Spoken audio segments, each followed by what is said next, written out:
I could never have imagined that after Thanksgiving I would be left alone, without family, but with peace in my soul. And this was my family? Let's start from the beginning. It's the funny little things, isn't it, that can bring hope back to a tired heart? I'd spent so many holidays quietly, just me and the radio, the house too still except for the clatter of my own spoon in my tea. But last November the invitation came. Maybe not with trumpets or a parade, but it landed like a small miracle in my inbox. A message from my daughter herself. "We want you here for Thanksgiving, Mom," it said, plain as a hymn. "Wouldn't be the same without you." Oh, I read those words over and over. You'd think I was a schoolgirl waiting on a Valentine the way my chest fluttered. It's been so long since I'd felt truly wanted, not just needed for something, babysitting or bailing somebody out, but wanted. There's a difference, you know. I sat at my kitchen table, fingers trembling a little, staring at the message until the sun shifted on the linoleum. The email was short. I didn't care. I pressed my hand over my heart and let myself imagine the warmth of family, my family, reaching out for me, even if just for one day. So I began to pack. Not right away, of course. First, I just stood in the kitchen a while, holding onto the edges of the counter, the quiet wrapping around me the way it always does. Then I pulled my old brown suitcase from the closet, the one with the scuffed corners, the zipper that sticks if you pull too hard. I always say I should buy a new one, but that little suitcase has carried me through decades, and I trust it more than any shiny thing you could buy now. First thing I put in, naturally, was my pie dish. That glass Pyrex, old as the hills, but it's baked every Thanksgiving pumpkin and pecan pie for as long as I can remember. My hands still know its weight without looking. I tucked it in between a dish towel and my softest cardigan, the navy blue one with the patch on the sleeve from where the elbow wore through. I'd mended it years ago, and I always thought the little patch made it look friendlier somehow, like a grandmother's sweater should. While packing, I ran my hands over the cardigan sleeve, thinking of all the ways I tried to keep myself needed. I'd always been the helper.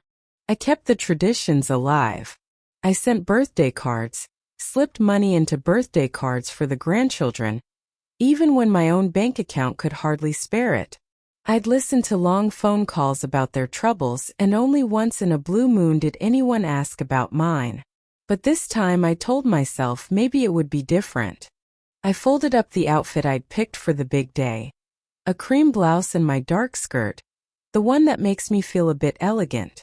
For a second I paused, hand to my heart, remembering the last time I wore it, my late husband's retirement dinner, all laughter and clinking glasses, before the world grew quiet.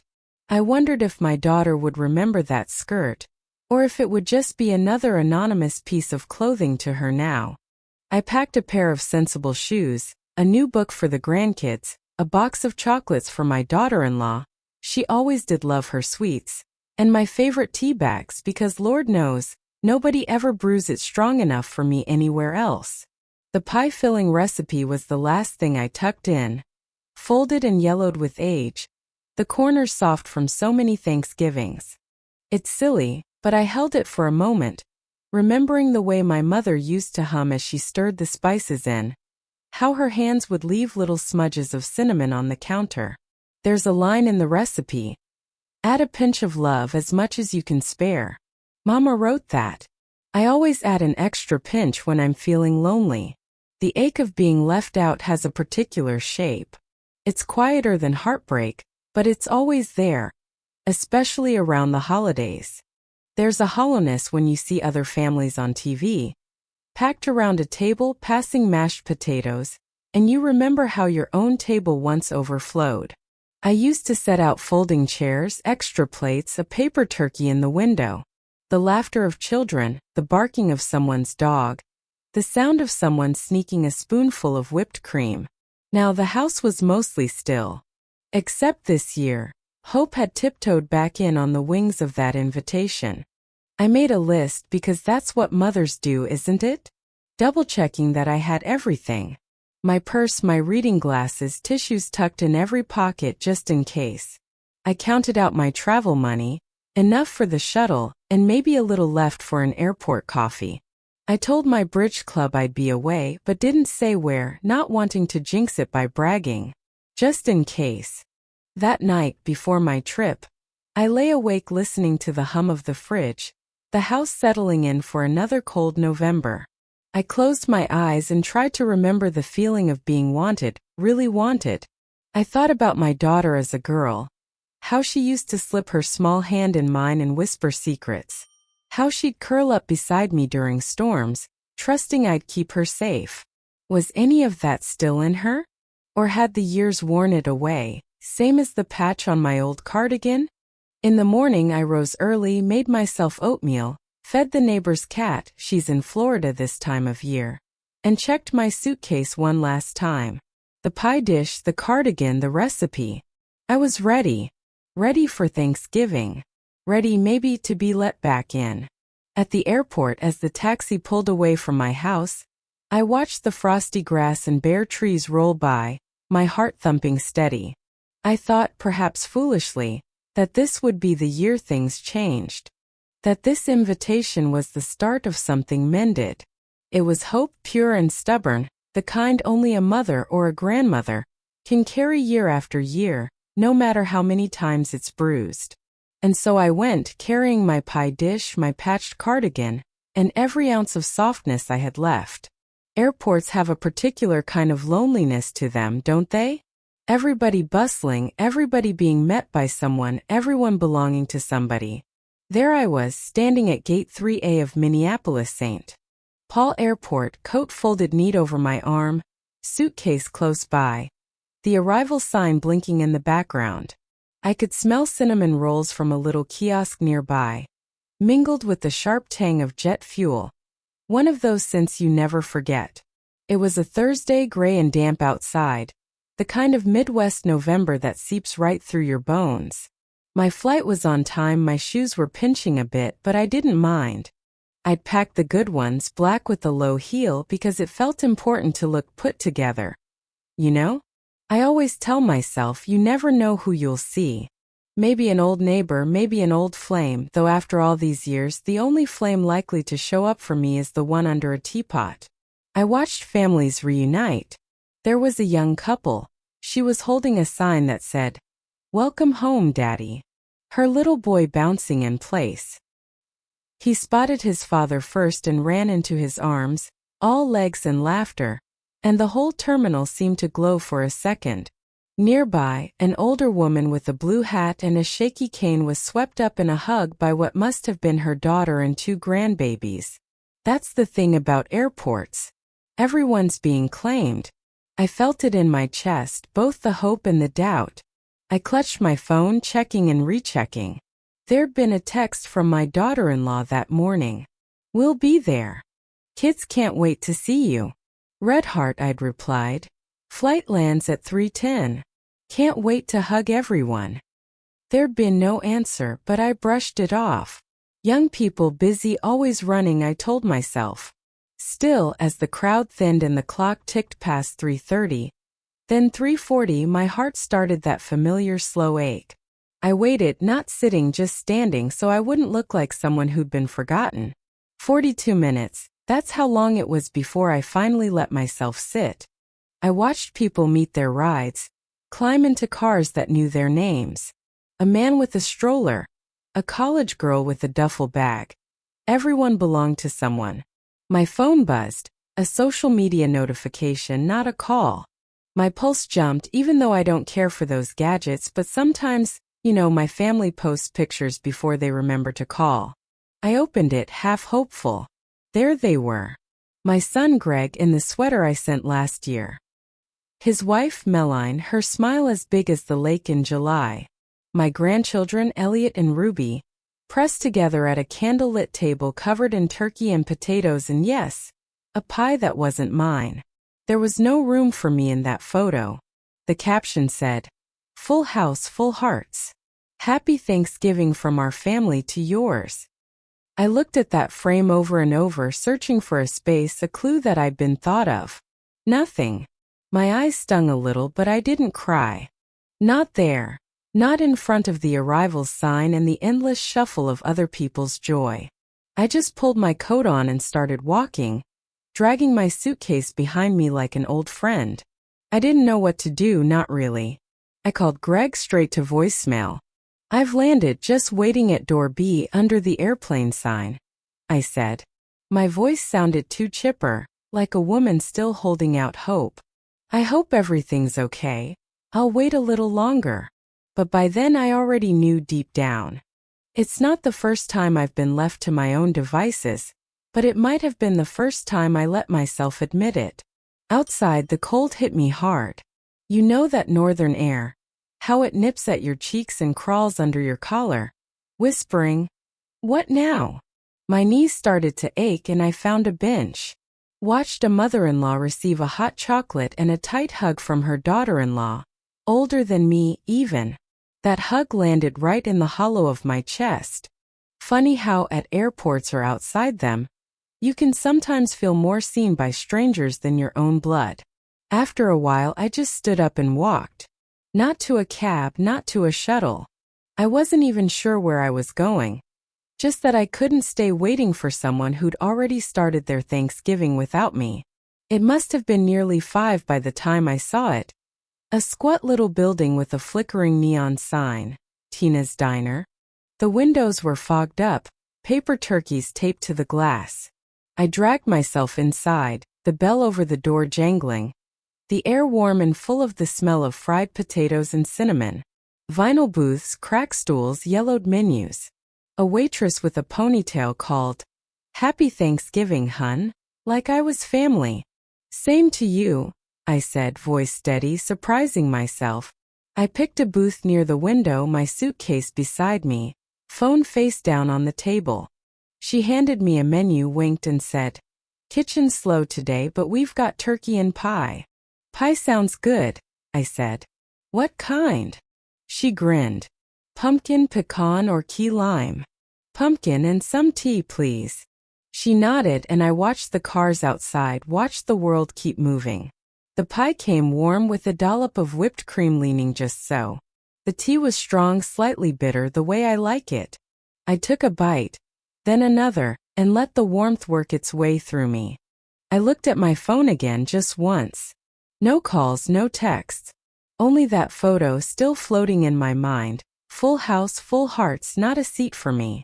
There in that diner, surrounded by strangers and the scent of someone else's Thanksgiving, I let myself feel it all. Not just the ache, but the small, stubborn hope I still carried. Maybe tomorrow, I thought. Maybe the next hour, the next pie, the next act of kindness. I was a misplaced package, a grandmother at the arrival's gate of her own life. But I was still here. I was still me. After all, this was Thanksgiving. The day I'd been invited. The day my family said it wouldn't be the same without me. That hope, small as it was, kept me moving. I called a taxi from the motel lobby, giving the driver my daughter's address. He was a young man, friendly, full of questions about the weather and my plans for the day.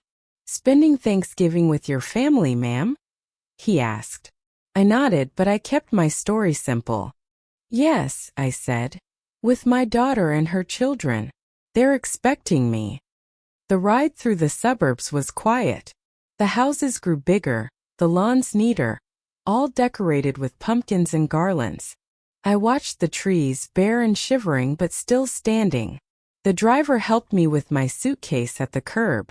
I took my pie dish and the little bag of gifts for the grandchildren and thanked him with a tip and a smile. I stood on the walk for a moment, gathering myself. The house was larger than I remembered from photos. White stone, tall windows, everything sparkling and new. There was a wreath on the door made of gold and white ribbons. Nothing like the paper turkeys I used to tape to our window back home. I pressed the bell and waited, listening to my own heart thumping away.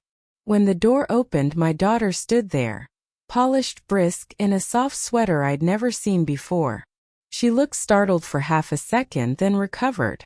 "Oh, Mom, you made it," she said, glancing over her shoulder into the house.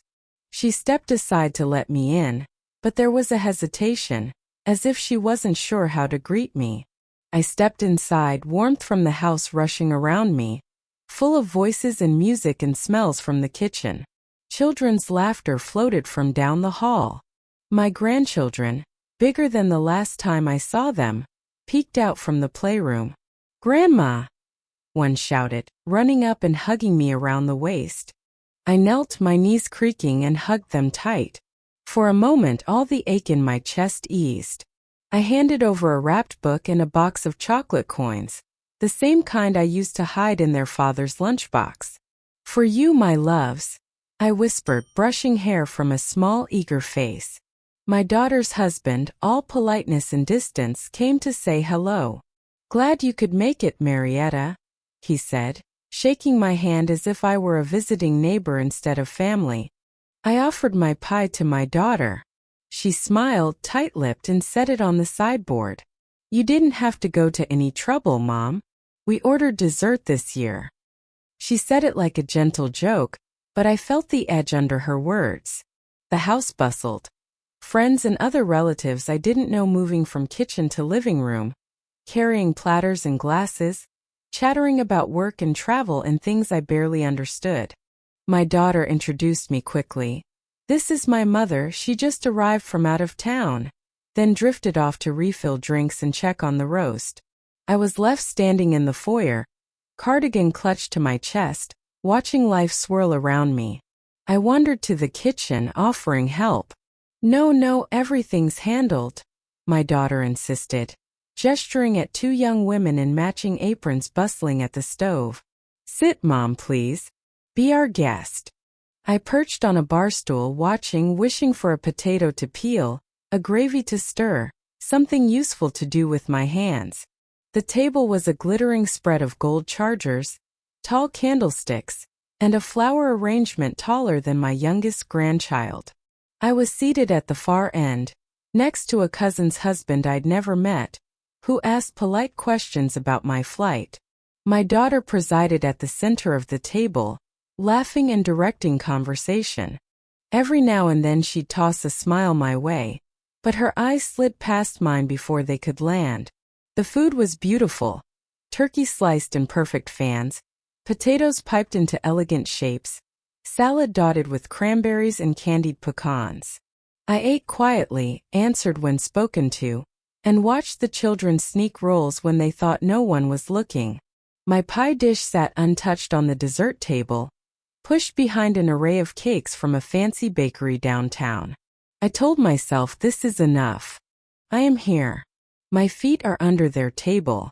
My voice, though small, is still part of this family chorus. Yet as I listened to their laughter and watched my daughter shine in the bright center of her own life, I felt how far away I was. A guest in a house built from the bones of all my old hopes.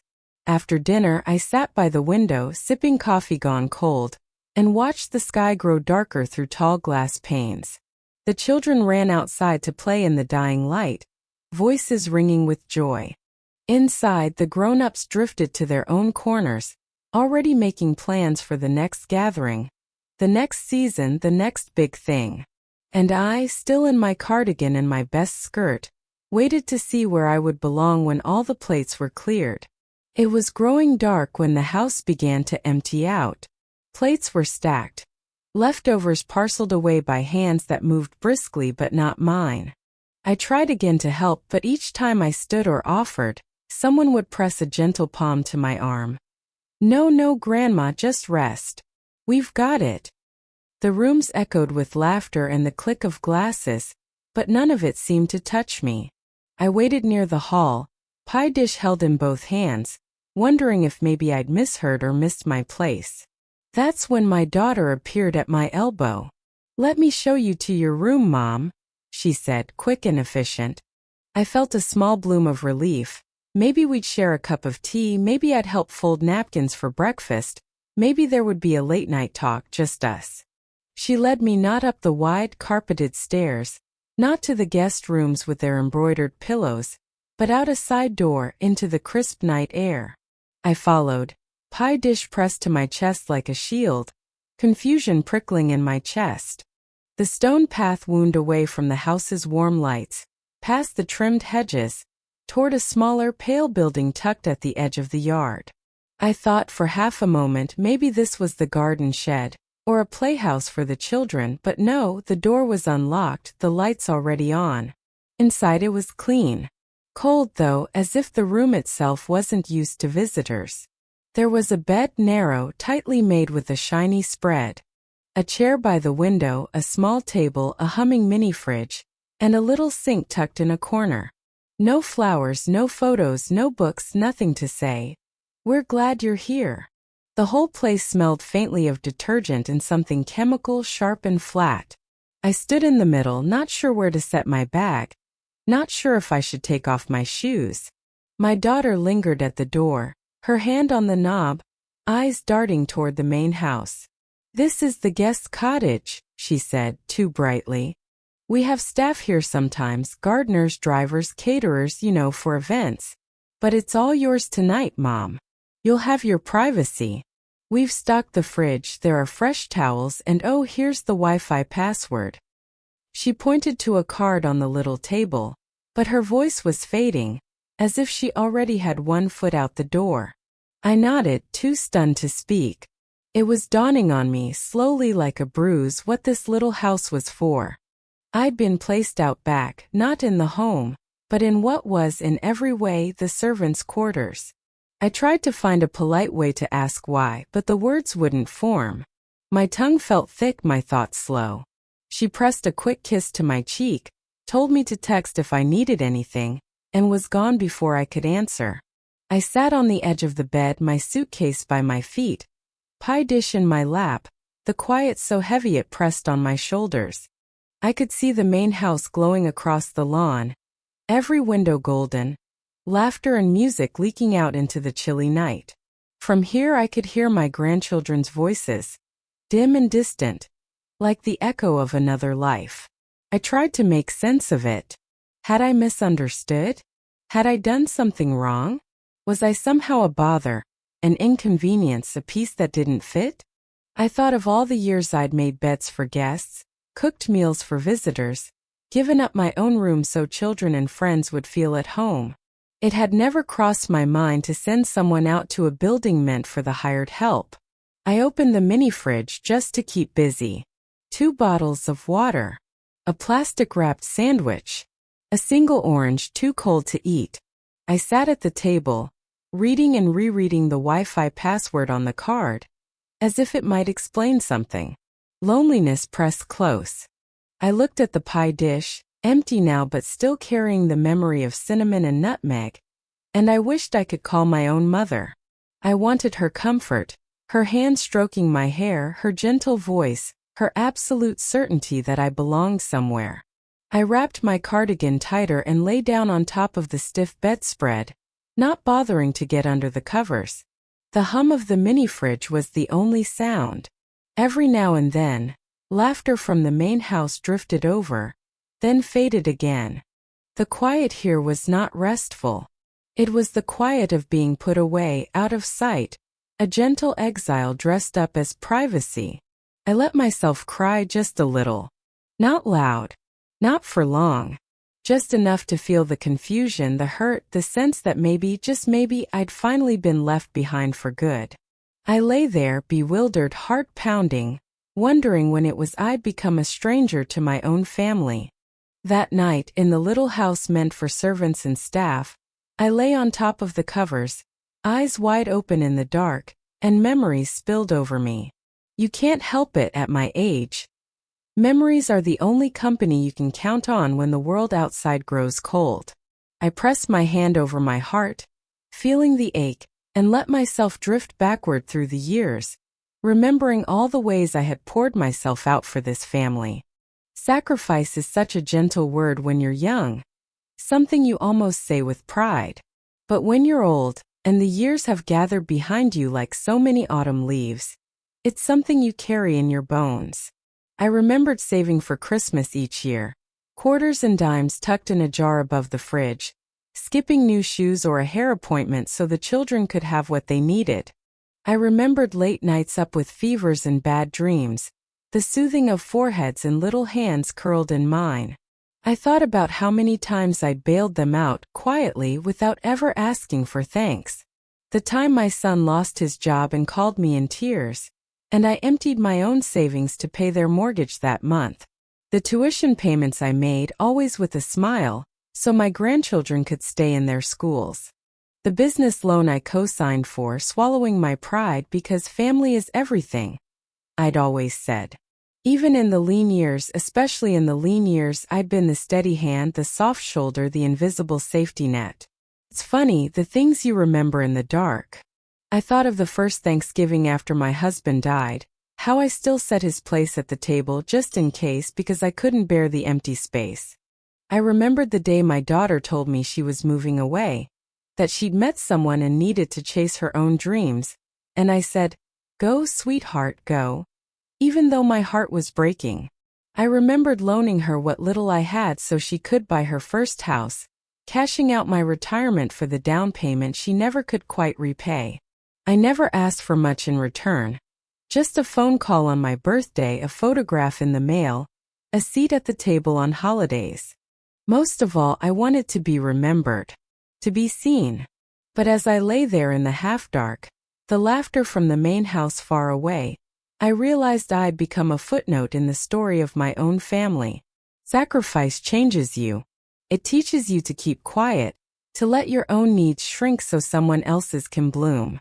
I always thought if I gave enough, loved enough, forgave enough, it would circle back. But that night, listening to the hum of the mini fridge, I felt something give way in me. A slow, silent tear in the fabric of hope. I thought about the years I worked as a nurse's aide. Long shifts on my feet, folding laundry at midnight, baking bread before dawn so there'd be something warm for my children when they woke. I remembered hiding the overdue bills so no one else would worry, skipping meals so there'd be enough for seconds at supper. The coins counted out for field trips, the dollars slipped into birthday cards. All of it given with love, not one bit regretted. But it was a quiet love, the kind that goes unnoticed until one day you look up and find yourself on the outside, watching the life you built from the cold side of the glass. I realized lying there that nobody had asked what I wanted for Thanksgiving. Nobody wondered if I'd rather stay in the house, share a cup of cocoa, or simply be included in their laughter. Tears came, but not the sobbing kind. Just a slow, steady trickle warm on my cheeks. For once, I let myself feel the ache of being overlooked. I let myself mourn all the pieces of me I'd given away, hoping they'd come back as something gentle, something like belonging. When I finally slept, it was a restless, thin sleep. I dreamed of my mother's kitchen, all steam and cinnamon, laughter bouncing off the walls. I woke before dawn as I always do, and sat at the little table in the strange room, hands folded, tea cooling at my elbow. I thought about calling someone, my sister, an old friend, but I didn't want to worry them. What could I even say? That I'd given everything and somehow it still wasn't enough? I looked out the window at the lights flickering in the big house, and I promised myself quietly that I would not lose what was left of me. I would remember that sacrifice isn't supposed to make you invisible. It's meant to build bridges, not walls. But sometimes bridges only go one way. So I sat, alone with my memories, and tried to gather all the pieces of myself that I'd scattered through years of loving other people. I wrapped my cardigan tight around my shoulders and waited for the sun to rise, wondering if anyone inside that big house would remember I was there at all. Morning broke cold and pale, light spilling through the blinds of that little house, and for a moment, I simply sat and listened to the hush. My thoughts drifted from one memory to another, still soft from the night before. I made myself a cup of tea, unwrapping a sugar packet with shaking hands, and watched my breath fog up the window. The big house loomed on the other side of the frosty grass, full of the life I'd poured so much into, yet so far away. I tried to busy myself, folding and unfolding my cardigan, straightening the little table, anything to avoid feeling like an intruder on my own family's land. But eventually the quiet became too loud, so I set out for a walk, hoping to find someone, anyone, who might want a bit of company. I heard voices through an open window at the back of the main house. Not the easy laughter of family, but tense, clipped words, my daughter, her husband, and another man I didn't know. I paused, meaning to call out a hello, but something in their tone stopped me cold. There was no warmth, no welcome. Just business, the way people talk when they think no one's listening. She doesn't need to know the details, my son-in-law said, voice low. All that matters is the paperwork is still in her name for now. Once the last funds clear, we move everything into the new account. My daughter's voice was sharper than I'd ever heard it. We owe her nothing. She was just a backstop, that's all. She'll be fine. Once we finalize, we cut the support and let her go back to her life. The third man, smooth and distant, said, "You're clear then. As long as the signatures are on file, there's nothing to worry about. We've covered our tracks. But you'll need to keep her happy a few more weeks." My heart started to thud hard and heavy as the words sank in. The business they built, the one I'd helped start little by little, first with a loan, then co-signing on a line of credit, always with a trust that family means trust, was not just a simple shop or a friendly neighborhood venture. It was something much larger, much colder, and far more ruthless than I'd ever imagined. I'd always believed the stories they'd told me, about helping people, about building a future, about how none of this would have been possible without you, Mom. But listening from the shadows, I finally understood. My name and my savings had been used quietly to create something that no longer had room for me. My daughter's family made millions, but there was no place for a grandmother in their empire, except as a signature and a silence. I thought back to all the times they'd come to me, voices sweet as honey, asking for just a little help. Mom, you're the only one we trust. I'd always said yes. Always. But now I could see it clearly, the way I was being edged out slowly, gently, without a single open confrontation. I was to be kept comfortable, kept away, thanked with empty words while the real business moved behind closed doors. My hand shook on the windowsill as I backed away, my breath catching. I felt foolish, blindsided, used. For a moment I wanted to storm inside and demand answers, but I knew in my heart, they'd simply smile and reassure me. "You misunderstood, Mom. You're overthinking it." The same words women hear their whole lives when their gut tells them something's wrong. I returned to the little house, closed the door, and sat on the bed, my mind racing. All those years of sacrifice, all those sleepless nights, and all I'd become was a piece of paper, a backstop. I had built a bridge for them, and now I was to be left on the far side, waving as they sped away. As I sat, the last pieces started to click together. I wasn't just being overlooked. I was being erased quietly, efficiently, in a way that would leave no trace except in the heart of the woman who'd given them everything. I spent most of that day in the little house, folding and unfolding my hands in my lap, my mind circling the voices I'd overheard. For so long I'd ignored the little slights, the unreturned calls, the feeling of being talked over, the way my advice was quietly dismissed at the table.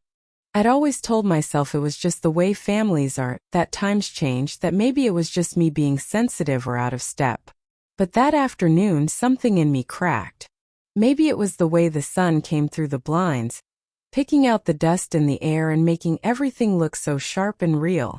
Maybe it was the ache in my chest, a quiet, deep wound from years of being useful but not cherished.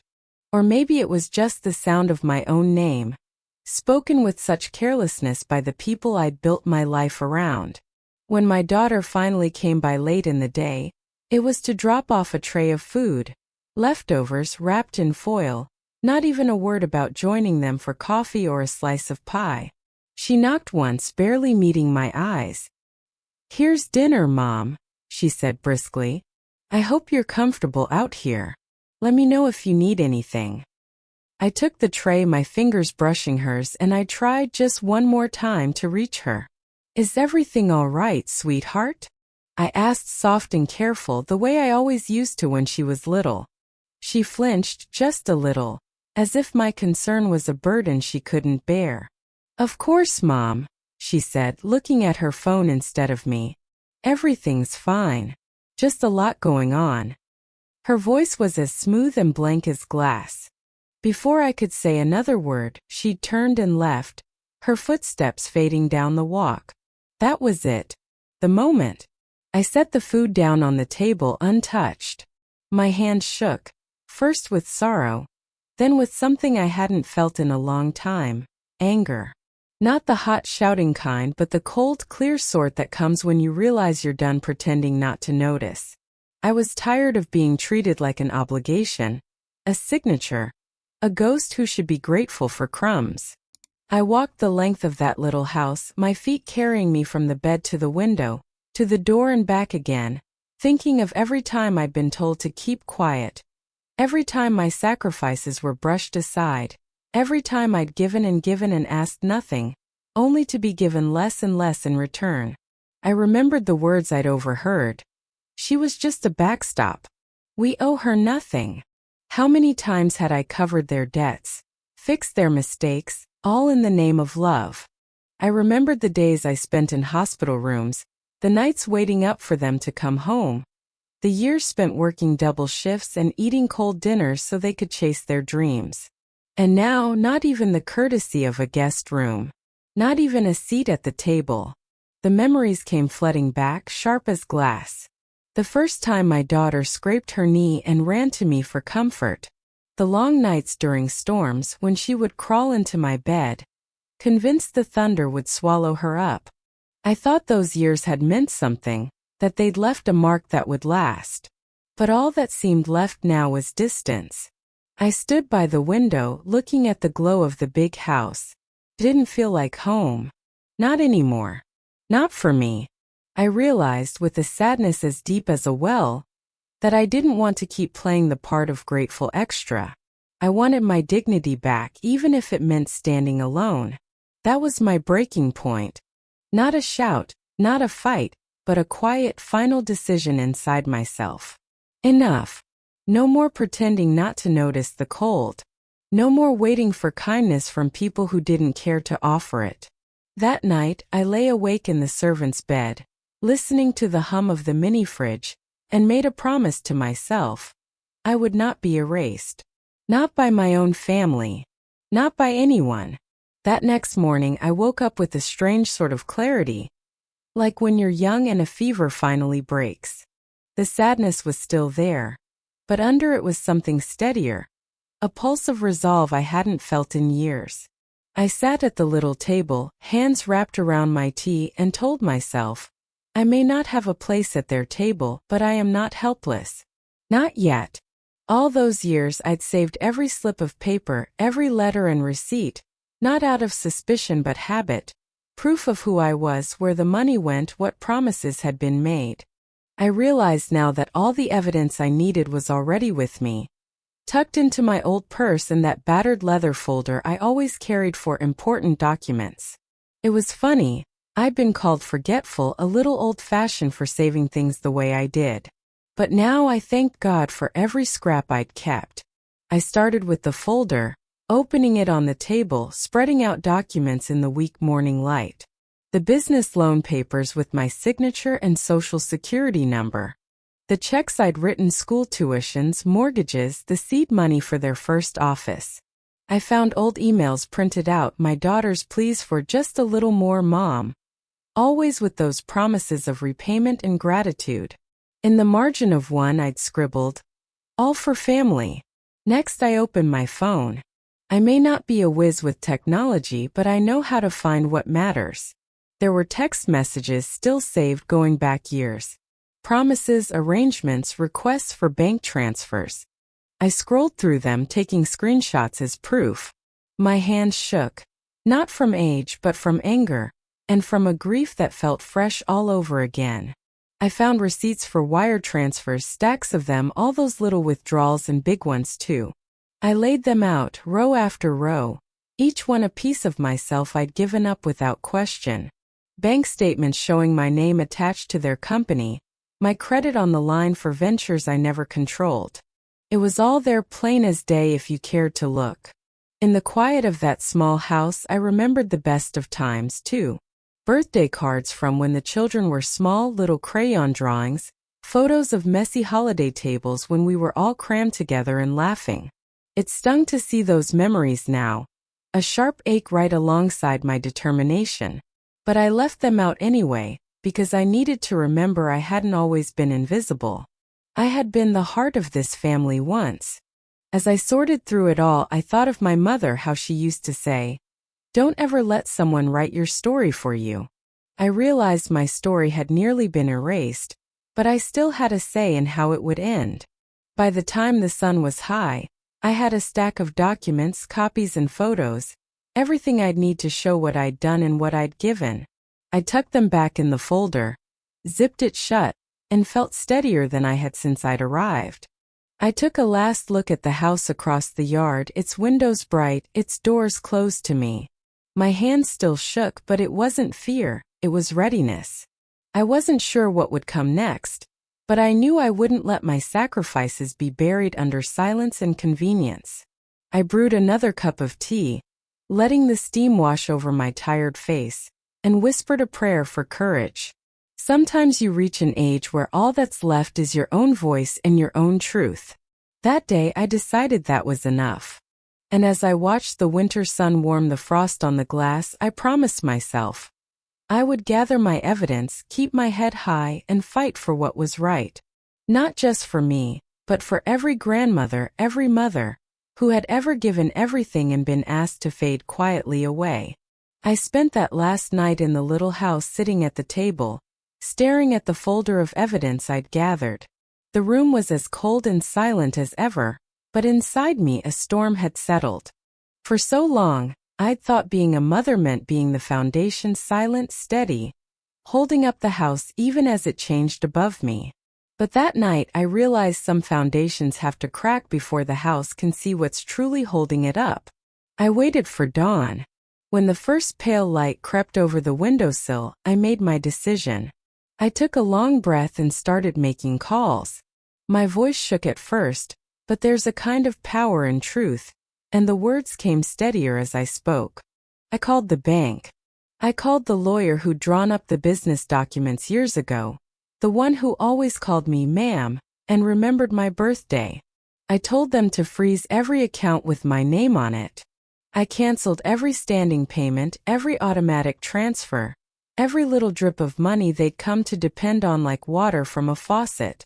My hands shook as I signed the digital forms, but I did not waver. By noon the damage was done. I sat by the window, folder in my lap, and watched the main house as if it were a stage set for a play I'd seen too many times. At first, nothing changed, cars coming and going, laughter behind the glass. Then the calls started. My daughter's husband appeared in the yard. Phone pressed to his ear, face twisted in a way I'd never seen. My daughter's voice, when she finally called me, was not the loving, gentle tone she'd used in childhood, but sharp and frantic. "Mom, what did you do?" "The accounts. None of the payments are going through. The staff are calling me. Vendors are threatening to walk. This is ruining us." Her words, "ruining us," rang in my ears. For a moment I felt a pang, a flash of old instinct to reach out, to soothe, to fix. But I held the phone steady and let her words wash over me. I thought of every time I'd answered a late-night call, every time I'd signed away a piece of my security because she said she needed me. Every time I'd been told I was part of the family only when it was convenient. I spoke softly because that's how I was raised. "I did what I had to do, sweetheart. I gave you everything I had, my savings, my name, my trust. And you repaid me with distance and silence. I won't help you build a life that has no room for me in it. Not anymore." She fell silent. On the other end of the line I heard only breathing and maybe, just maybe, a hint of tears. Then the call ended, abrupt as a slammed door. For the rest of the day, I watched as their world began to crumble. Another car left in a hurry, voices raised in the driveway. The hum of busy, desperate activity in the big house. My phone buzzed with texts. pleading, bargaining, a few even angry and accusing. I read each one heart heavy, but I didn't answer. Sometimes love is refusing to be used, even if it means standing in the ashes of what you once built. It was lonely work. Lonely to know I was the one who'd brought the storm. Lonely to sit with all the memories, of small hands in mine, of laughter around a crowded table, of believing love alone would always be enough. But I reminded myself quietly that protecting your own heart is not the same as abandoning the people you love. Sometimes the only way to save yourself is to let the wrong things fall apart. That night, as darkness settled over the lawn and the lights of the main house flickered like distant stars, I felt something loosen in me. A thread of sorrow, yes, but also a new space for peace. For the first time in years, I wasn't waiting for someone else to see me. I saw myself clearly and bravely, as the woman who had given everything, and finally had drawn a line. When the sky grew light on my last morning there, I rose slowly, bones aching from a restless night, heart heavy but not broken. The world outside the window was cold, brittle with frost, but I stood for a long moment just watching the sunlight turn the grass silver. The little house was still and silent, my suitcase already packed and resting by the door. There was nothing left to do but leave. I took one last walk through the rooms, my hand trailing over the tidy table, the bed with its sharp corners, the tiny humming fridge. There was no mark left of me here. Nothing to show I'd been part of the place except a single tea mug in the sink and a faint scent of lavender from my cardigan. I left the key on the counter with a note, simple and true. Thank you for having me. Take care of each other. No more, no less. The yard was empty as I made my way toward the front. I paused to look at the big house, tall and bright in the sun, its windows closed and still. I thought about all the years I'd poured my energy, my hope, and my love into that place, believing if I gave enough, it would come back to me as belonging. It was a hard lesson, honey, and one that came late. Sometimes the more you give, the more you teach people to take. And sometimes letting go is the kindest thing you can do for them and for yourself. No one came out to say goodbye, but I didn't wait for it. I'd already had all my goodbyes, quiet, one after another, over the course of that long visit. In truth, I'd been saying goodbye for years without even knowing it. The taxi came rumbling up the drive. The driver, older this time, gentle-eyed and careful, lifted my bag and asked if I'd had a nice holiday.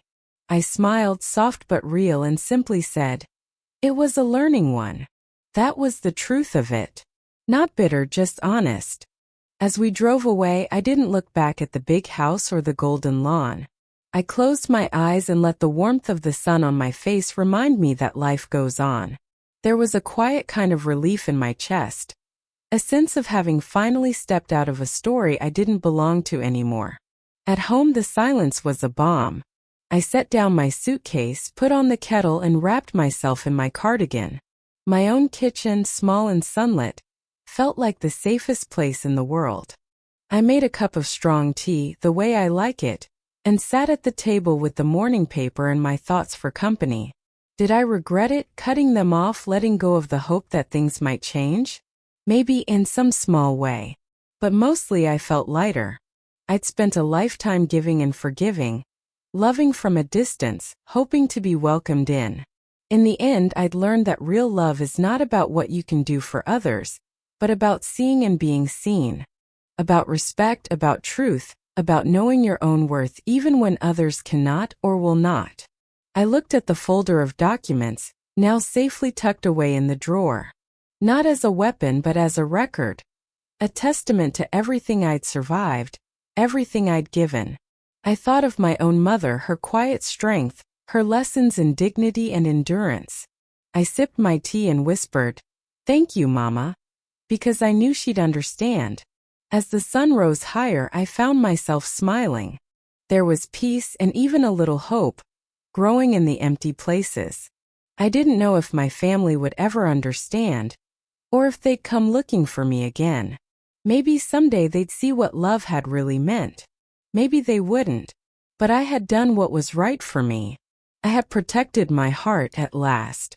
So I sat in my kitchen, the world outside wide and waiting, and let myself rest.